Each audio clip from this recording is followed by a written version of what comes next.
Hello everyone, आज मैं आपको एक डिफरेंट वीडियो बताने वाली हूँ क्योंकि ये जो चीज़ें हैं ये एक्चुअली आप कह सकते हो रिक्वेस्टेड वीडियो है। क्योंकि बहुत सारे लोग मेरे से पूछते हैं कि नेटवर्क मार्केटिंग में लॉ ऑफ अट्रैक्शन को कैसे यूज़ कर सकते हैं, बिजनेस में कैसे यूज़ कर सकते हैं, ट्रेडिंग में कैसे यूज़ कर सकते हैं। तो मैंने सोचा इसके लिए एक बहुत ईजी बताया जाए क्योंकि ये सच में काम करता है, ये प्रैक्टिकली अप्रूव्ड है।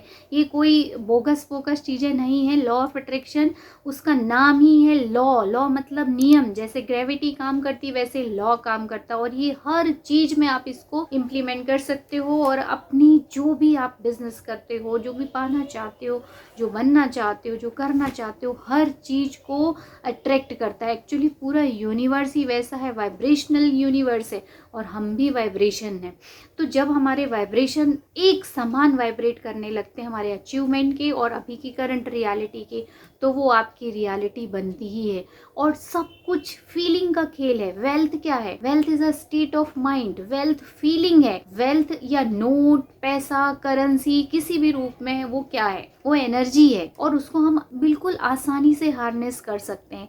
तो आज की वीडियो में मैं यही बताने वाली हूँ कि लॉ ऑफ अट्रैक्शन का बेसिक जो है कि हम जैसा सोच रहे होते हैं, जैसा महसूस कर रहे होते हैं, वैसे ही चीजें हमारे पास आती हैं और ये साइंटिफिकली सच है। और इसको आप इस तरीके से यूज कर सकते हो कि क्लैरिटी पहले लाना है। क्लैरिटी लाने से अलाइनमेंट में आते हैं। अलाइनमेंट मीन्स आपको पता होता है कि आपको चाहिए क्या।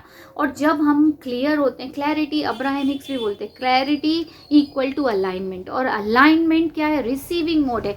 सिर्फ आप रिसीव करोगे वही जो आपकी डिजायर ऑलरेडी कंप्लीटेड हो चुकी है। या आप जो भी, चाहे नेटवर्क मार्केटिंग में या ट्रेडिंग में, ट्रेडिंग करते समय भी हमेशा यही सोचना है कि आपकी जो ट्रू सप्लाई है वो कहाँ? यूनिवर्स से है।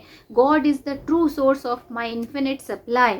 नो मैटर कौन सा स्टॉक जा रहा है ऊपर, कौन सा कम हो रहा है, क्योंकि ये जब हम मेडिटेशन करते हैं तो कहीं ना कहीं हमें इंट्यूशंस मिलते हैं और वो इंट्यूशंस कई बार हमको सही चीज चुनने में मदद करते हैं।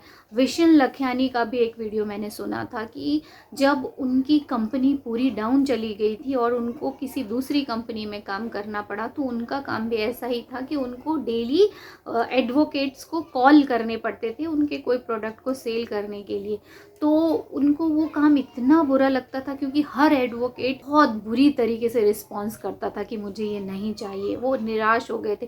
फिर उन्होंने सिल्वा मेथड का यूज़ किया और उस मेथड को जब वो यूज़ कर रहे थे तो उसमें अल्फा स्टेट का बहुत अच्छे से डिस्क्रिप्शन है। मीन्स जब हमारा दिमाग शांत रहता है तब हम ऑटो सजेशंस में, हमारा दिमाग बहुत कुछ हमको सजेशन देता है, इंट्यूशंस देता है, हम कुछ वो एनर्जी को भी एब्जॉर्ब कर पाते हैं। तो वो क्या करते थे, डायरी में उनके नंबर लिखे रहते थे एडवोकेट्स के और वो उसको उंगली से ऐसे करके देखते थे और उनको कहीं ना कहीं एक इंट्यूशंस आता था कि हाँ, यहाँ रुक सकते हैं, इसको कॉल कर सकते हैं।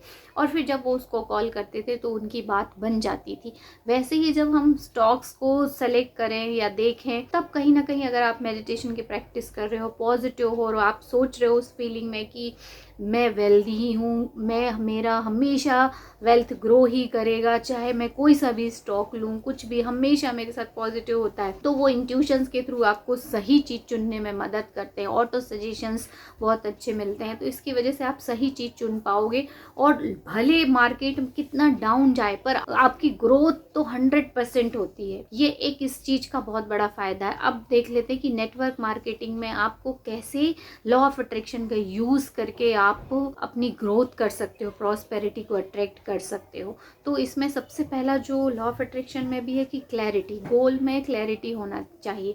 तो नेटवर्क मार्केटिंग मीन्स आप अपने किसी को भी कुछ भी सेल करना चाहते हो या आप कोई बिजनेस करना चाहते हो तो उसके बारे में आपको पता होना चाहिए। तो इसको आप ये जो चार क्वेश्चन मैं बताने वाली हूँ इसके अकॉर्डिंगली उसको डिसाइड कर सकते हो। तो पहला क्वेश्चन है कि आपके जो कस्टमर हैं या आपके जो क्लाइंट हैं वो स्पेसिफिकली कौन से हैं। सबसे पहले तो आपको ये देखना है कि हु दे आर, और उनको आपको छांटना है कि एडवोकेट हैं या स्कूल टीचर हैं या रिटायरमेंट वाले हैं, कौन है जिनको आपके प्रोडक्ट बेचने हैं या सेल करना है, जो भी हो। तो सबसे पहले तो उसको डिसाइड करो और उसके आंसर आपको लिखने हैं। सेकंड, आपको जो करना है वो कहाँ मिलेंगे, वो जो लोग हैं वो कहाँ मिलेंगे, फेसबुक पे हैं या फिर किसी एक कम्युनिटी को बिलोंग करते हैं, या यूट्यूब पे है या कहाँ है, किनको आप सेल करोगे, वो कहाँ एग्जिस्ट करते हैं, फिर उसके आपको आंसर लिखना है। और थर्ड क्वेश्चन जो आपको पूछना है कि उनको कौन सी चीज़ है जो खुश कर सकती है, इसके अलावा जो आप देने वाले हो, जो सेल करने वाले हो, इनके अलावा कौन सी चीज़ है जो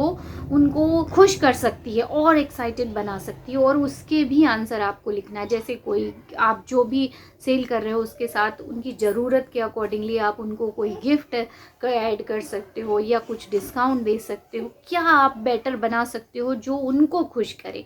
ये तीसरे क्वेश्चन और इसके आंसर लिखो। और लास्ट चौथा क्वेश्चन जो है, ये सबसे इम्पोर्टेंट क्वेश्चन है कि आप व्हाट यू शुड या what you have to do और चेंज और इम्प्रूव, या खुद को आप क्या ऐसा कर सकते हो, खुद में ऐसा क्या चेंज ला सकते हो या खुद में क्या इम्प्रूवमेंट कर सकते हो जो कि आपके इस काम को और बेहतर बनाए। और यही मेन चीज़ है कि जब आप ये सब चीज़ें जान जाते हो, जैसे मान लो आपको लगेगा कि मुझे कम्युनिकेशन बहुत अच्छा करना है, तो इसकी वजह से आप उनसे कम्युनिकेट बहुत अच्छे से कर पाओगे।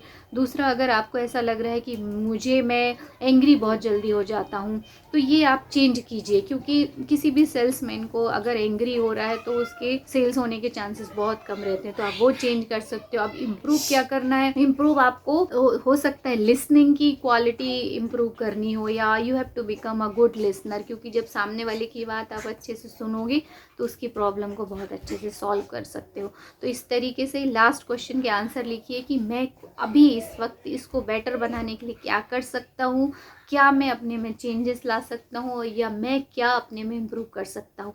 जब इन सब के आंसर आपको मिल जाएंगे तो अभी आपको क्या करना है कि चारों चीज़ों के जो चारों क्वेश्चन के आंसर आपने लिखे हैं उन्हीं को आपको रोज़ सुबह अर्ली इन द मॉर्निंग और रात को सोने से पहले 2 बार डेली रीड करना है। ये एटलीस्ट 30 डेज़ या 21 डेज़ तक तो करिए, इससे आपका सबकॉन्शियस माइंड रिप्रोग्राम होगा और आप जैसा चाहोगे वैसा कस्टमर अट्रैक्ट होगा, क्योंकि आप ऑलरेडी वैसे बन चुके हो। तो आप जैसे बन चुके हो वैसे ही कस्टमर आपके पास, क्लाइंट अट्रैक्ट होंगे, वैसे ही आपकी सेल्स बढ़ेगी। इस तरीके से आप नेटवर्क मार्केटिंग में लॉ ऑफ अट्रैक्शन का यूज़ कर सकते हो। I hope this video will help you to attract more customer, more client by using law of attraction. और मिलते हैं हम अगले वीडियो में, तब तक बाय।